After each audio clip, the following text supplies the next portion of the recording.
అన్నాడు, ఆ జానబావుడైన గొలియాదు ఎవరి చేత ఓడించబడ్డాడు? మరి దావీదు అంట పొట్టివాడంట. 17 సంవత్సరాల బాలుడి చేత, అంత బలాఢ్యుడైన వ్యక్తి, యుద్ధంలో నేర్పరైన వ్యక్తి మరి నిటారుగా పడిపోయాడంటే అర్థం ఏంటి? ఆయన బలము లోకానికి కనబడుతుంది, కానీ దేవుని ముందు ఆయన ఎంత బలహీనుడే. ఈ రోజు నువ్వు బలవంతుని అనుకుంటున్నావా? దేవుని ముందు నువ్వు బలహీనుడవే. దేవుని ఎదుట నువ్వు బలహీనురాలువే.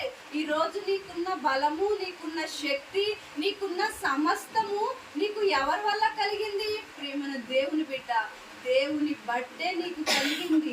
నా బలం ఉంది కాబట్టి నేను సంపాదించుకుంటున్నాను, నాకు తెలివి ఉంది కాబట్టి నేను సంపాదించుకుంటున్నాను, నాకు ఆరోగ్యం ఉంది కాబట్టి నేను సంపాదించుకుంటున్నాను అనుకుంటున్నావా? అవన్నీ నీకు ఇచ్చింది దేవుడే. దేవుని ఎందుకు తగ్గి